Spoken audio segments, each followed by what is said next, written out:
सास का छोटा कमरा। न जाने कब हम बड़ा मकान लेंगे। यहाँ इस घर में ना तो सामान रख पा रहे ना ही कुछ सजा पा रहे। सही कह रही हैं जीजी आप। आपको पता है मेरी सहेलियों ने बड़ा सा मकान लिया है, वो भी शास्त्री नगर वाले एरिया में। अरे अलग से स्टोर रूम, 3 बाथरूम और ऊपर 2-2 छत भी है। बोलो। वही तो बात है ना। जब मैं इस घर में शादी करके आई थी तब तो सिर्फ हम 4 ही लोग थे, लेकिन उसके बाद रेवा हुई, उसके बाद तुम्हारी शादी हुई, घर में लोग बढ़ते गए लेकिन मकान तो उतना का उतना ही। हाँ, अब तो मेरा मुन्ना भी आ गया है। उसका ही कितना सामान रखना होता है, उसके कपड़े, खिलौने, उसका झूला और भी बहुत कुछ। अरे मैंने तो कितनी बार कुंदन से कहा है कि नया घर देख लो, वो मेरी कोई बात सुनते ही नहीं कभी। मैंने भी कितनी बार कहा नीरज से, वो भी मेरी कहाँ सुनते हैं। बस दुकान से घर, घर से दुकान, यही जिंदगी इन दोनों भाइयों की है। ऊपर से अगर कोई मेहमान आ जाता है तो और दिक्कत। कहाँ सुलाए, कहाँ उसका सामान रखे। जीजी, मैं क्या कहती हूँ कि हमें ना माँ जी से बात करनी चाहिए। दोनों बेटे माँ जी की बात कभी नहीं टालते। अरे हाँ, ये बात तुमने सही कही आरती। दोनों बेटे हमारी बात को अनसुना भी कर सकते हैं, लेकिन अगर माँ जी उनसे कहेंगी ना तो वो मना नहीं करेंगे। वैसे भी माँ जी को तो यहाँ रहे या बड़े मकान में उन्हें कोई खास फर्क नहीं पड़ता, लेकिन हमें तो अब नए मकान की बहुत ज़रूरत है। वो सब तो ठीक है छोटी, लेकिन माँ जी से कहेंगे क्या? वो हमारी बात क्यों मानने लगी? जी, उन्हें मनाना नहीं, दिखाना पड़ेगा कि हमें इस घर में कितनी दिक्कत है, जिससे वो खुद अपने बेटों से बात करे। हाँ, हम ऐसे दिखाएंगे कि यहाँ उनकी पुती रेवा और मुन्ने रोनित के लिए भी जगह नहीं है। और वैसे भी ना माँ जी बहुत बोली है, वो मान ही जाएंगी। हाँ, सही कहा जीजी। हमें बस उनकी आंखों के सामने ये जताना है कि यहाँ हमें इस घर में बहुत दिक्कत है। यामिनी और आरती को अब किसी भी हालत में नया मकान चाहिए था। अब इसके लिए उन्होंने देविका के सामने ये जताना शुरू कर दिया कि उन्हें इस घर में बहुत तकलीफ हो रही है। आरती, ज़रा सुनना तो। हाँ जीजी, बोलिए ना, क्या हुआ? आप बहुत परेशान लग रही हैं। अरे आज के दिन रेवा को तेरे कमरे में पढ़ाई करने देना प्लीज़। क्यों जीजी, क्या हुआ? अरे कुछ नहीं, हमारे कमरे में शोर बहुत हो रहा है, रेवा पढ़ ही नहीं पा रही, इसलिए कह रही हूँ आज के दिन रेवा को तेरे कमरे में पढ़ाई करने देना। जीजी, रेवा तो मेरी बेटी जैसी है, लेकिन मेरे कमरे में रोनित बार बार रोता है, कभी सोता है कभी बैठता है। इससे रेवा ना वहाँ पढ़ाई नहीं कर पाएगी। हाँ, ये बात भी सही है तेरी छोटी। मुन्ना भी तो अभी छोटा है ना, उसके लिए भी तो जगह चाहिए होती है। अरे दीदी, रात को भी इस मोहल्ले में बहुत शोर होता है, इसलिए रोनित सो ही नहीं पाता। बहुत परेशान हो गई हूँ मैं तो। हाँ, अब मुझे ही देख ले, रेवा भी अभी 5 साल की हो गई है। उसके लिए अलग से कमरा होता तो मैं उसे अलग से पढ़ा पाती, कुछ सिखा पाती, लेकिन अब क्या कर सकते हैं, जो है सो है। हाँ, सही कहा जीजी, अब हमें एडजस्ट तो करना ही होगा ना। चल कोई बात नहीं, मैं रेवा को अपने कमरे में ही शोर में ही पढ़ाई करवा देती हूँ, अब जैसे भी मार्क्स आए उसके। यामिनी और आरती का ये प्लान इस तरह चलता रहा कुछ दिनों तक। वो हर बात में देविका को ये समझा रही थी कि इस घर में उन्हें कितनी दिक्कत है। जीजी, आपकी अलमारी में थोड़ी सी जगह होगी? क्यों, क्या हुआ? क्या बताऊं जीजी आपको, मेरी मम्मी ने रोनित के लिए कुछ सामान भेजा है, लेकिन मेरा कमरा तो इतना छोटा है, आप जानती है ना, थोड़ी सी भी जगह नहीं है मेरे कमरे में सामान रखने के लिए। हाँ, ये बात भी सही है, लेकिन सच कहूँ जगह मेरे कमरे में भी नहीं है। फिर भी एक काम करती हूँ, रेवा का कुछ सामान हटाकर थोड़ी सी जगह बना लेती हूँ। आपका बहुत बहुत शुक्रिया जीजी, अगर मेरा कमरा बड़ा होता तो मैं आपको कभी नहीं कहती। आरती, मेरे कमरे में भी जगह है, तुम मुन्ने का सामान वहीं रख दो, रेवा का सामान वहीं रहने दो। यामिनी। जी माँ जी, थैंक यू। वो क्या है ना, बच्चे बड़े हो रहे हैं, उनका सामान भी बढ़ता जा रहा है, इसलिए आपको तकलीफ़ देनी पड़ रही है बस। अरे नहीं, तकलीफ़ किस बात की, मैं भी समझ रही हूँ कि अब हमें बड़े मकान की ज़रूरत है। वही तो माँ जी, लेकिन कुंदन और नीरज से कैसे कहे कि हमें कितनी तकलीफ़ हो रही है इस घर में, हमें तो एडजस्ट करना ही होगा ना। अरे नहीं नहीं, अगर दिक्कत है तो मैं उन दोनों से बात करती हूँ कि कोई बड़ा सा मकान देख ले जिसमें सब लोगों के लिए कमरे हो। आने वाले भविष्य में तो बच्चों को भी कमरा चाहिए होगा ना। जी माँ जी, अगर आप बात करेंगी ना तो वो दोनों आपकी बात कभी नहीं टालेंगे। हाँ माँ जी, आप रात को ही उन दोनों से ये बात कर लीजिएगा। ठीक है। यामिनी और आरती का प्लान अब जाकर कामयाब होने वाला था। देविका रात को अपने बेटों से बात करने वाली थी। अब देविका को और अपने पतियों को खुश करने के लिए यामिनी और आरती ने अपनी सास की पसंद का खाना बनाया। रात को जब सब लोग खाने के टेबल पर बैठे थे, अरे वाह, आज तो सब कुछ माँ आपकी पसंद का बनाया। चलो अच्छा, कभी कभी माँ की पसंद का भी खाना बनाया करो। अरे हम तो रोज़ ही माँ जी की पसंद का खाना बनाए, इतनी अच्छी माँ जी हैं हमारी। बाकी सासों को देखा है आपने कैसी होती है? हमारी माँ जी तो हमसे कुछ नहीं कहती। माँ तो पहले से ही कोमल स्वभाव की रही है। अच्छा अच्छा, बस भी करो मेरी तारीफ़ करना सब लोग। आज मुझे तुम दोनों से बहुत ज़रूरी बात करनी है। हाँ माँ, कहो ना, कुछ चाहिए क्या आपको? कोई तकलीफ़ हो तो मैं डॉक्टर के पास ले चलता हूँ। अरे नहीं नहीं, मुझे कोई तकलीफ़ नहीं है, लेकिन हाँ, मुझे कुछ चाहिए ज़रूर। माँ, आपको हमने कभी ना कहा है क्या? आप बस बताइए आपको क्या चाहिए। तुम दोनों अब एक बड़ा सा मकान देख लो। इस घर में बच्चे बड़े हो रहे हैं, कभी मेहमान आ जाए तो जगह की कितनी कमी हो जाती है, बहुओं को कितनी तकलीफ़ सहनी पड़ती है। माँ, लेकिन ये मकान इतना भी छोटा नहीं है। हाँ, लेकिन अब लोग भी तो बढ़ गए हैं ना इस मकान में। मैं कह रही हूँ ना, इस मकान को बेच दो और दूसरा मकान देख लो। ठीक है माँ, हम कल ही नया मकान देखना चालू कर देते हैं। और हाँ, किसी अच्छे एरिया में मकान देखना, ठीक है? जी माँ, जैसा आप कहें। यामिनी और आरती एक दूसरे को देखकर मुस्कुरा रही थी कि अब फाइनली उनका सपना पूरा हो जाएगा और वो बड़े घर में रहने चले जाएंगे। वो दोनों तो अपने कमरे के लिए अलग अलग सजावट का सामान भी देखने लगी थी। देखना छोटी, ये कैसा है? अरे जीजी, ये गमला तो बड़ा ही सुंदर है ना? ये मैं अपने कमरे में रखूँगी। कुंदन और नीरज जो मकान देखकर आए ना, वो मकान बहुत बड़ा है। उसमें से 2 सबसे बड़े कमरे हम दोनों लेंगे। जीजी, मैं तो अपने कमरे में वो नेट वाले पर्दे लगाऊंगी, मस्त वाले।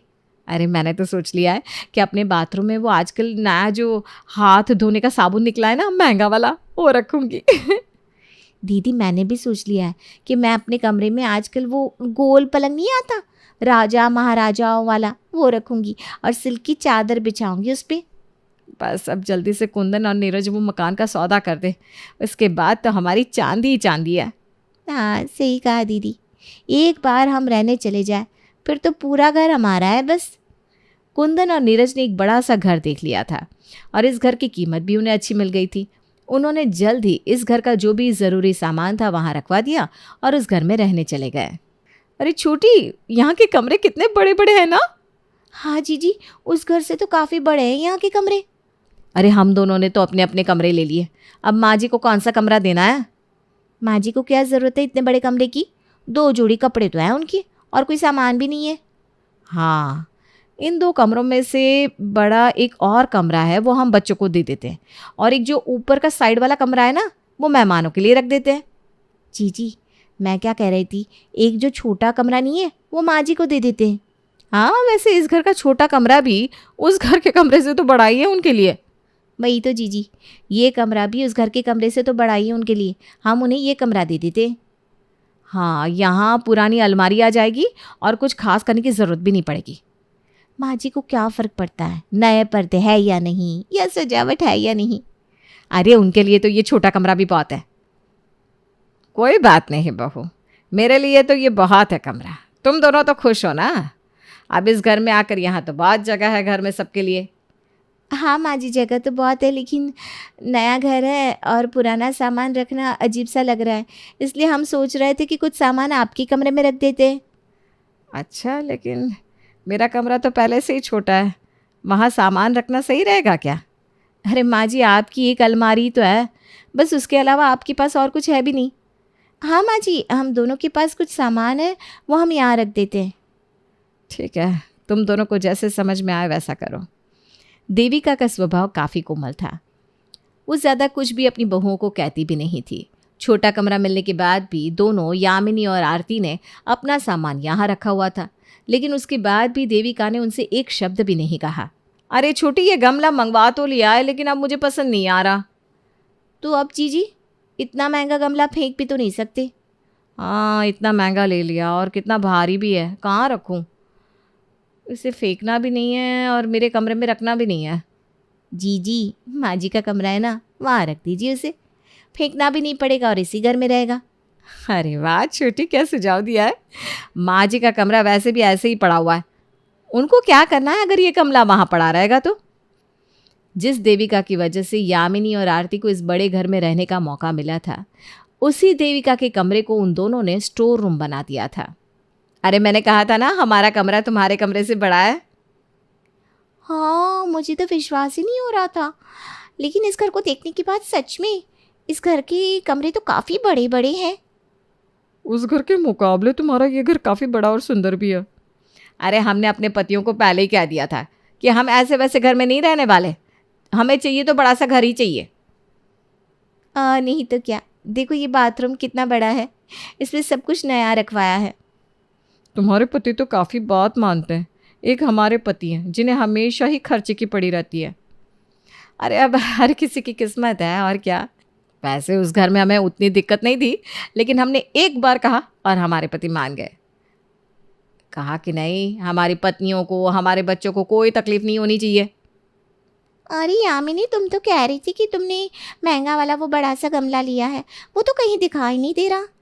अब हाँ, लिया है ना जीजी ने, वो ना माँ जी के कमरे में रखा है। अच्छा, अपनी सास का कमरा भी तुम दोनों ने खूब सजाया है। अरे नहीं नहीं, वो तो बड़ा सा गमला बहुत भारी था और मुझे ना खास पसंद नहीं आ रहा था, तो मैंने माँ जी के कमरे में रख दिया। आओ ना, तुम दोनों को दिखाते हैं, वो गमला माँ जी के कमरे में ही पड़ा है। आरती और यामिनी अपनी दोनों सहेलियों को लेकर देविका के कमरे में आती है, जिस कमरे को उन्होंने सामान से भर रखा था। अरे माँ जी, यहाँ मैंने वो बड़ा सा गमला रखा था, कहाँ गया? हाँ बहू, मैंने वो उसे थोड़ा साइड में कर दिया है। वो रहा, देख, मुझे बाथरूम जाने में ना तकलीफ़ हो रही थी, और भी तो कितना सामान है ना यहाँ, इसलिए। अरे माँ जी, आपको पता भी है कितना महंगा गमला है ये? आपको क्या ज़रूरत थी इस गमले को हाथ लगाने की? अगर टूट फूट जाता तो? और आपके कमरे में सामान है तो क्या हुआ? आपको कमरे में काम ही क्या है? कितना महंगा गमला है ये, आपने इसे इधर साइड में रख दिया। बहू, ये बीच में पड़ा था तो मुझे बार बार लग रहा था, इसलिए बस मैंने। माँ जी, फिर आपको देखकर चलना चाहिए। तुम्हारी हिम्मत कैसे हुई मेरी माँ से ऐसे बात करने की? वो तो मैं बस। ये क्या हाल बना रखा है तुम दोनों ने माँ के कमरे का? तुम दोनों ने अपने लिए बड़े बड़े कमरे ले लिए और माँ को इतना छोटा वाला कमरा दे दिया। उसके बाद भी तुम दोनों ने उनके कमरे को स्टोर रूम बना रखा है। ना माँ के कमरे में अच्छी लाइट्स है, ना पर्दे, ना ही कोई सजावट। तुम दोनों को ये घर माँ की वजह से मिला है। हम दोनों तो मनाही कर रहे थे इस घर के लिए। माँ ने कहा कि ये घर तुम दोनों को पसंद आएगा, इसलिए उनके कहने पर तुम दोनों के लिए ये खरीदा हमने। हम दोनों दुकान में बिजी क्या हो गए? तुम दोनों ने माँ को ये छोटा कमरा देकर उनके साथ ये सलूक किया। कह रही थी हमारे पति हमारी सुनते हैं। अच्छा यामिनी, आरती, हम चलते हैं। अब हम अभी खाली कर देते हैं कमरा। हाँ, अच्छे से सजा भी दे दे। अभी के अभी खाली करो ये कमरा और अच्छे से सजाओ, नहीं तो तुम दोनों को तुम्हारे बड़े बड़े कमरे भी खाली करने पड़ेंगे, समझी? अरे कुंदन, गुस्सा छोड़ दे बेटा, मैं ठीक हूँ यहाँ, मुझे कोई दिक्कत नहीं है। तुम चुप करो माँ, इन दोनों से कुछ कहती नहीं ना, इसलिए ये तुम्हारा गलत फायदा उठाती है। माँ जी, आप बैठिए ना, हम दोनों ये कमरा अच्छे से सजा देते हैं। जल्दी। वैसे किसी ने सही कहा है, कुछ लोगों को बात बातों से नहीं लातों से समझ में आती है ना? आपका क्या कहना है इस बारे में? मम्मी जी, मेरी अलमारी क्यों नहीं साफ की? और तो और, आज मैंने आपको मेरे लिए खीर पूड़ी बनाने को कहा था ना, वो भी नहीं बनाया आपने। अब मुझे माफ़ कर दे बहू, दरअसल ना वो आँख लग गई थी, गोलियाँ खाई थी ना, उसकी वजह से। मुझे कुछ नहीं पता, चलिए जाकर मेरे लिए खाना बनाइए, तब तक मैं अपना फेवरेट टीवी शो देखती हूँ। ये है सोनम और इसकी सास निर्मला। निर्मला जो कि एकदम सीधी सादी होती है, जुबान पर हमेशा गुलकंद और मन में सबके लिए भरपूर प्यार, स्वभाव से काफी भोली। वहीं उसकी बहू सोनम जो पूरी की पूरी टेढ़ी होती है, वो ससुराल में हर किसी को अपनी उंगलियों पर नचाती है, फिर चाहे वो उसका पति ऋषि हो, ससुर जी गोपीनाथ या फिर बेचारी सासू माँ निर्मला देवी। लेकिन इस कहानी में ऐसा क्या हुआ जिसके कारण बदल गया सब कुछ? आइए देखते हैं। ये लो सोनम बहू, तुम्हारा खाना। वाओ मम्मी जी, आपके हाथ से बने खाने की खुशबू ही इतनी अच्छी आ रही है तो फिर इसका स्वाद तो माइंड ब्लोइंग होगा ही। सोनम खाना खाने लगती है। तभी वहां पर गोपीनाथ और ऋषि आ जाते हैं। ये सब क्या हो रहा है सोनम? मम्मी की सुबह से तबीयत इतनी खराब है, उसके बावजूद भी तुम उनसे काम करा रही हो।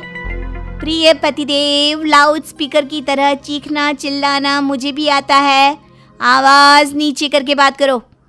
और ये मेरी मम्मी जी हैं, इनसे मैं कैसे पेश आऊँ, कैसे इनसे कितना काम कराऊँ, ये सब it's none of your business, okay.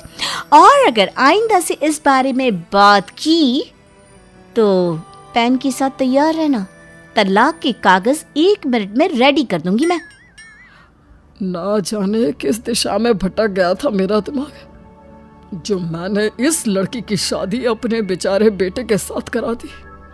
आओ पापा जी, अभी अफसोस जता कि क्या फायदा, जब चिड़िया चुग गई खेत, है ना। अच्छा पापा जी, वो ब्रिजवा से मिष्ठान भंडार से आप और ऋषि दोनों जाकर मेरे लिए जलेबियाँ और कुल्फी ले आएंगे प्लीज। और अगर नहीं किया ना मेरा काम, तो आपको पता ही है कि ये सोनम क्या चीज है। लाता हूँ मैडम।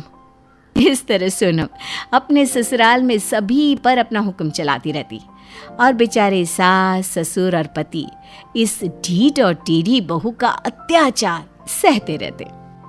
मम्मी जी, आज मेरी फ्रेंड्स आ रही हैं घर पर, अच्छा सा कॉन्टिनेंटल खाना बनाना, पूरे घर को ताजमहल की तरह चमका देना, और हाँ, पर्दे भी धो ही डालिए, बड़ी धूल सी हो गई है इन पर।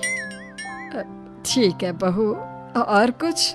ना ना, इतनी भी पापी नहीं हूँ मैं मम्मी जी, जो एक 50-60 साल की बूढ़ी जान को इतना सारा बोझ वाला काम दे दूं एक साथ। जो काम दिया है ना वही निपटा दीजिए प्लीज, ओके। बेचारी भोली निर्मला घर का सारा काम करती, उसकी तबीयत साथ ना दे फिर भी वो काम करती। सोनम की सहेलियां जब घर पर आती है तब भी सोनम अपने ससुराल वालों से काम ही करवाती है।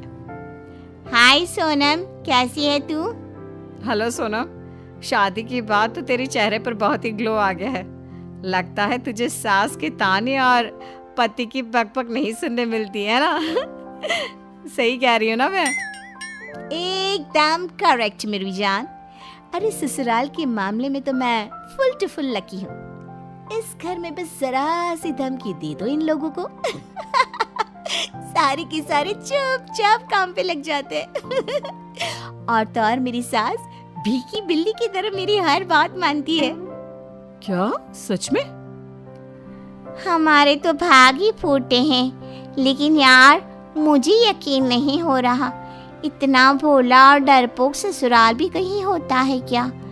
जहाँ हमारे लिए ससुराल जहन्नम है, इसके लिए जन्नत है भाई। नसीब अपना अपना। मम्मी जी, शरबत को रसोई से लाने गई हो या फैक्ट्री से? इतना टाइम लगता है क्या? और पापा जी, आपने मेरी फ्रेंड्स के लिए कुछ खाने को भी नहीं लाया? जाइए जल्दी से बाहर से स्नैक्स ले आइए। लेकिन बेटा, बाहर इतनी तेज बारिश हो रही है, मुझे झट से जुकाम हो जाता है ना। मैं ऑर्डर कर देता हूँ बेटा। ओफो, ऑर्डर करोगे तो उस डिलीवरी बॉय को इस तूफानी बारिश में आने के लिए 7 जन्म लग जाएंगे। आप ही चले जाइए, चलिए। पापा जी, जाते हो या नहीं? बेचारा गोपीनाथ तूफानी बारिश में भीग कर जाता है और सोनम की सहेलियों के लिए स्नैक्स लाता है। एक बार सोनम अपने कमरे में ऋषि से कहती है, ऋषि मेरे प्यारे प्यारे सुहाग, मेरे पैर में ना बहुत दर्द हो रहा है। आज दिन भर शॉपिंग मॉल में घूम रही थी ना, फिर शाम में आते वक्त मेले में भी घूमी, इसलिए इतनी सारी मेहनत करके पैरों की नसों की ना गांठ बन गई है शायद, इसीलिए दर्द कर रहा है। प्लीज जरा मालिश कर दो ना डियर। क्या बौखला गई हो क्या? मतलब? अच्छा, तो अब तुम्हें मेरे पाँव छूने में भी दिक्कत है? एक बीवी बराबर अपने पति का पाँव छूती है, कड़वा चौथ को व्रत रखती है, और एक पति।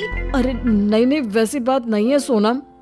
फिर क्या, ना चाहकर भी ऋषि को सोनम के पैरों की मालिश करनी ही पड़ती है। ऐसे ही अपनी इन बुरी हरकतों से सोनम ने निर्मला, ऋषि और गोपीनाथ के नाक में दम कर रखा था। एक दिन अचानक से गोपीनाथ अपने साथ एक नई नवेली दुल्हन को ले आते हैं जो उसी की उम्र की होती है। वेलकम करो चंद्रिका का। चंद्रिका को देखकर सभी चौंक जाते हैं। चंद्रिका, ये कौन है पापा जी? और आप दोनों के गले में ये वरमाला?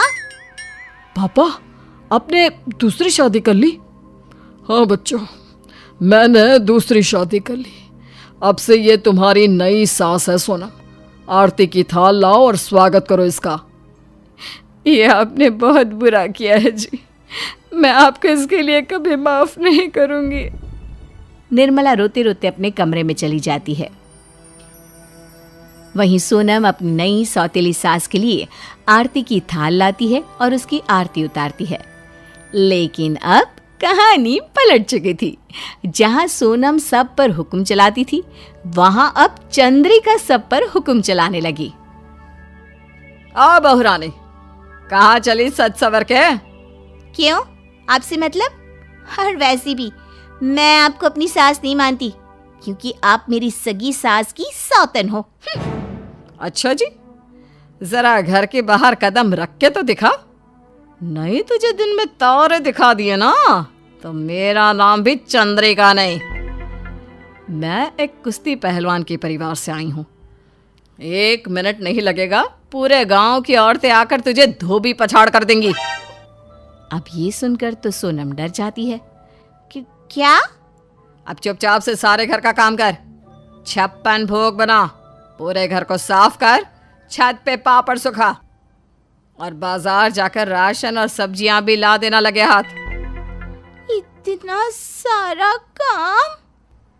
हाँ तो अब कोई आनाकानी ना करना, चुपचाप फटाफट से सारा काम निपटा देना। हाँ ठीक है। सोनम घर का सारा काम करती है और अपनी नई सास चंद्रिका की सेवा में जुट जाती है। चंद्रिका उसे अपनी इशारों पर नचाना शुरू करती है। बस अब और साफ सफाई नहीं होती मुझसे। हे भगवान बचा लो, ये कौन सी नई आफत आ गई घर में। मेरा तो जीना दुश्वार हो गया है। इससे अच्छा तो मेरी पहले वाली सास ही थी।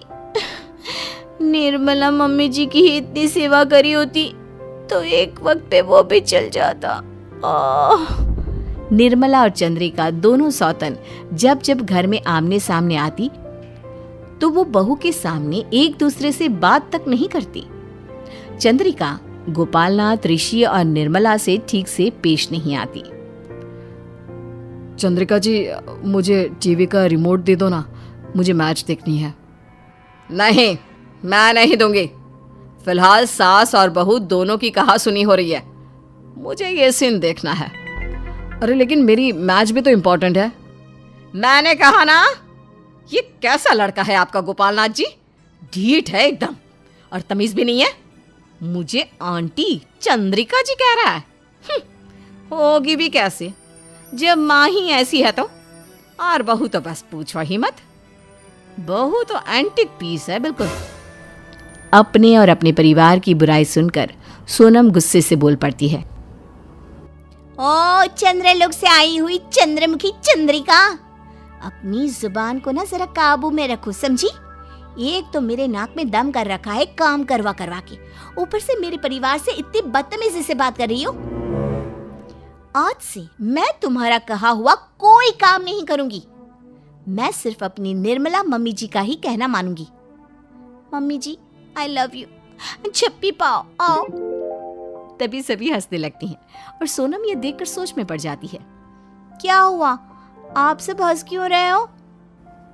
बेटा, मैं कोई तेरी सास की सौतन नहीं, बल्कि तेरी मौसी सास हूँ, यानी कि निर्मला की बहन। और ये सब तो एक नाटक था।